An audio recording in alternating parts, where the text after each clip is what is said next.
Testing, 1, 2, 3. Let's discuss a shady woman by the name of Kimora Lee. What's up, y'all? It's your boy Beasley here. Hope you all are staying cool, calm, and collected out there. Today I want to talk about one of my former faves by the name of Kimora Lee Simmons. Now, the theme of this video is going to be your faves will disappoint you. Now, if you all don't know who Kimora Lee Simmons is because you weren't really hip to the black community in the 2000s, Kimora Lee Simmons is a former model turned fashion mogul. And today, I kind of don't know what she is. Like, she's like retired or like, what is homegirl doing? Let me start off by saying that I, growing up, was a big fan of Kimora Lee Simmons, mainly in middle school. That's when baby fat really hit its peak.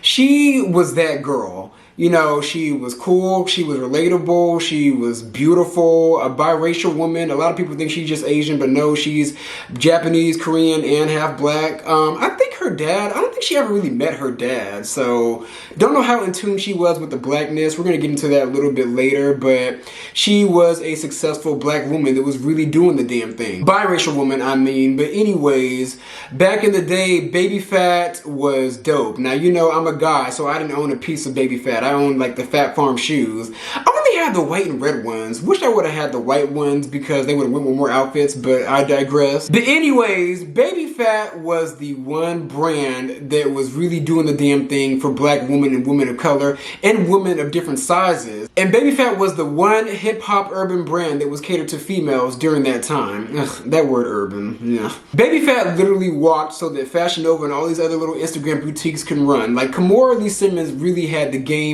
on lock. And I related to her because she was bullied a lot during her adolescence. You know, growing up, she was super tall, like abnormally tall for her age at the age of 11. She got made fun of by a lot of the kids. They called her the C-word giraffe. I don't want to offend the Asian community, but you guys know what I mean by the C-word and not the C-U-N-T. But she literally took all that bullying in stride, got into fashion and modeling, and carved her own lane and made her own name. I have nothing but respect for Kimora Lee Simmons and what she was able to do, regardless of who she used to get to the top. Now, before NFTs, I collected Barbies, and I was such a huge fan of hers that I even got her own limited edition gold label Barbie doll.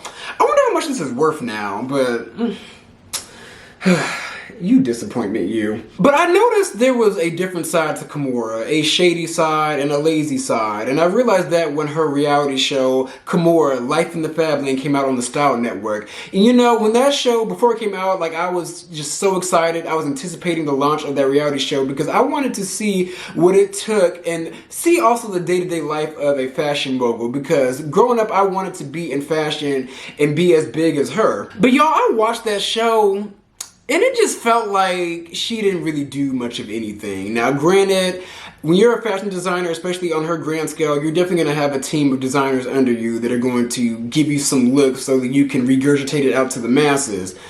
But, like, after watching the mini seasons of that show, it just felt like she was nothing more of a figurehead of baby fat versus the actual creator, if that makes sense. Now, I'm not trying to negate all the hard work she put into that brand, but it felt like baby fat was just something that Russell Simmons handed to her because there needed to be a female version of Fat Farm. And, you know, like I said earlier, feminine clothes in the hip-hop market and the urban market, urban clothes, that was a very underserved market at that time, so let alone there goes baby fat. But it just felt like she was not the brains behind the whole entire operation, at least in my opinion. Another shady thing about her that I noticed is that she used men, rich men, in order to, like, basically have a come up for her life.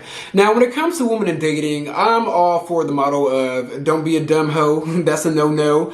But I will say, like, right out the gate, right out of high school, when she was 17, she knew what to do, and she knew how to climb that ladder to get to where she wanted to be. So at the age of 17, she went ahead and married Russell Simmons. Even though you can look at Russell Simmons very shadily because he that man's hiding out in Asia for a reason. But after she divorced Russell, she got with the actor, the fine Nigerian actor, I think he's Nigerian or Ghanaian, the fine African actor by the name of Djimon Hounsou. If you guys don't remember him, he was in a lot of movies. The first movie I saw him in was Beauty Shop with Queen Latifah. But they were together for a minute. Even though they were like together for a long time, had a baby and all that, they were like only technically married in Africa. They went overseas to get married, but I guess that doesn't count in the US. mess, but that was another man that she used to like keep herself afloat because they got together when Baby Fat kind of dissolved. But I will say Jamin allegedly is the reason that relationship ended because, believe it or not, this is all alleged, but he allegedly cheated on her with Osama bin Laden's mistress by the name of Kola Booth. Now that was a big rumor back in the day in the blogs, back in the day of Nicole Bitchy. Take it with a grain of salt, but that's who he cheated on Kimora Lee Simmons with. After that, she then got with Birdman. Granted, I'll give it to her. Birdman and her were friends for a very long time, but you know, Birdman is definitely going to take care of you with whatever money he has, whatever money he got from Lil Wayne. He's going to make sure that you're taken care of. And then that leads to her final husband by the name of Tim. I forgot his name, but he's like a German financial investor. She got with him to get the coin, got the baby, made sure she was solidified. But however, come to find out, that man, his money was acting kind of funny because he got caught up in a whole entire Ponzi scheme, a Malaysian Ponzi scheme, and he was ordered to pay over $43 million, which leads me back to Russell Simmons. Another shady thing that she did was they had like joint stocks together when they were married, or I think they were Russell Simmons stocks, and I think she probably had access to his accounts. So she took those stocks and she sold them off, allegedly, in order to pay off her current husband Tim's debt. And then circling back to Baby Fat, you guys remember like a few years ago when she relaunched Baby Fat and Forever 21, baby, that ended up being a hot, tawdry, flammable mess. Like that shit was so bad, y'all. I went to the stores to go see it and it just looked so distressed and mess. Like it was legit giving C-I-T-I. City trends, it's fashions for less. That's what the Baby Fat relaunch gave me, y'all. Like, it was really bad. Like, Kimora, you literally paved the way for Fashion Nova, and Fashion Nova outdid you. Like, that's really sad. And you can tell it was a rush job and efforts for her to get more money to raise to pay off her husband's debt. And the thing is, Kimora, you did all this for this man, and you still ended up getting cheated on.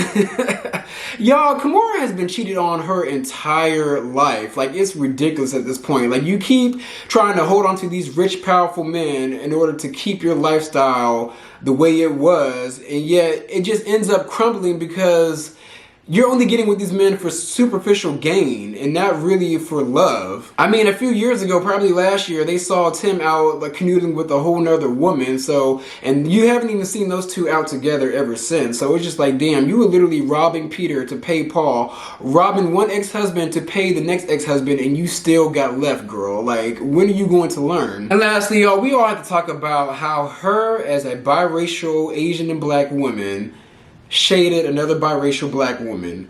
She, if you guys don't know or don't watch Keeping Up with the Kardashians, I don't blame you. Back when that whole entire Khloe Kardashian, Tristan Thompson, Jordan Woods love triangle happened, she made an appearance on that show, basically via the phone, kind of like telling the girls that like, you guys look weak as fuck, you guys need to be a united front, you need to let these bitches know that they can't mess with your man, blase, blase, basically giving the Kardashians a pep talk against Jordan. Like, and watching that episode, the way everybody was going so hard against Jordan, but yet they didn't have that same smoke for Larsa Pippen, it's very alarming and it's very, very questionable. Like, especially with Malika Hawk sitting next to them, I gave everybody just a complete side eye. Like, Malika Hawk, Kimora Lee Simmons, it seems like you guys are only black when it's convenient for you. I know this is off topic, but Khloe Kardashian, you're a lost cause. You are a lost cause filled with low self-esteem and body dysmorphia. And you know, I'm not trying to cause a division, but it just goes back to the fact that can black women fully trust biracial women? Because I'm not trying to cause a division, but sometimes these biracial women like to switch up on you and like to only be black when it's convenient. Like, Kimora, your whole entire Baby Fat brand was about uplifting and empowering black women and women of color because, let's keep it real, in the 2000s, didn't nobody care about them. Nobody cared about black women or women of color because we were indoctrinated with whiteness during that time. Like, we were legit taught that everything that was unique and cultural about us was ghetto, low class, and uncouth. And you were a pioneer in help changing that image and getting white people to see that it's cool to be us because it's quote unquote edgy or whatever. Kimora, you legit are a pioneer of leading to the fact that, like, can us black people really trust biracial black people or biracial people, whatever y'all call them, biracial people? Can we trust y'all? Because it's like some of y'all are on one accord. Some of y'all kind of align with whiteness. 9 times out of 10, a lot of y'all align with whatever race your father is, but I digress. But Kimora, you aligning yourself with these white women based on the fact that the Kardashians have like the most amount of clout in the industry. I don't know how that happened, but here we are today in this upside down world. You aligning with them was just a very coonish move on your part. And it leads me to the fact that have you always, like, I don't know how to take you, because how do you really feel about your blackness deep down inside? Like, are you really for the cause, or are you only for the cause because it offered you a good amount of money and a lifestyle that you always try to search for? But yeah, y'all, I used to really go up for Kimora Lee Simmons, but you know, over time that has just disintegrated because she may be a biracial Betty and she may be more like Asian passing, but in my opinion, she is a coon and nothing but a buffoon. But those are my views, so be sure to like, comment, and subscribe. I'm gonna come back at you guys with some more content.